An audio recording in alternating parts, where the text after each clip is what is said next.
Gelişin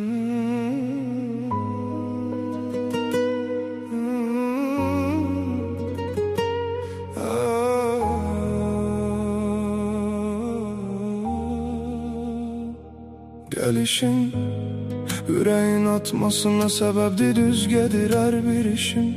Bu kolum hayallarda sarmaz, gözlerimse sana ilişir. Sevirem her değişim, yadıma salıram, beynim karışır, alım ele değişir. Yükleri boş verip yine yola çıkıram, yanında olsam bile yine sana darıxıram. Ağrımı boş ver mənim, mən buna alışıram. Mən hələ də o baxışlarınla savaşıram.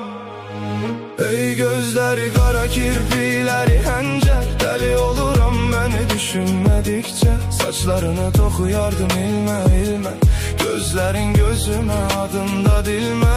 Əbədi qaldı, ömür boyu silmə. Ey gözləri qara, kirpikləri həncər, dəli oluram məni düşünmədikcə. Saçlarını toxuyardım ilmə ilmə, gözlərin gözümə, adında dilmə. Əbədi qaldı, ömür boyu silmə.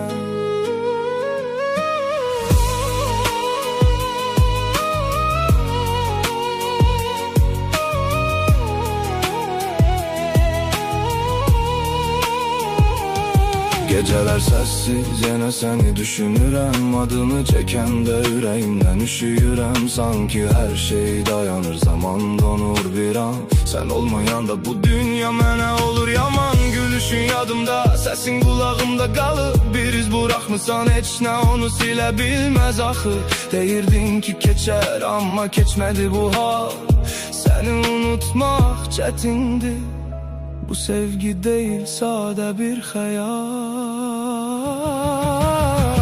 Ey gözleri qara, kirpikləri həncər, dəli oluram məni düşünmədikcə. Saçlarını toxuyardım ilmə ilmə, gözlərin gözümə, adında dilmə. Əbədi qaldı, ömür boyu silmə. Ey gözləri qara, kirpikləri həncər, dəli oluram məni düşünmədikcə. Saçlarını toxuyardım ilmə ilmə, gözlərin gözümə, adında dilmə. Əbədi qaldı, ömür boyu silmə. Ey gözləri qara, kirpikləri həncər, dəli oluram məni düşünmədikcə.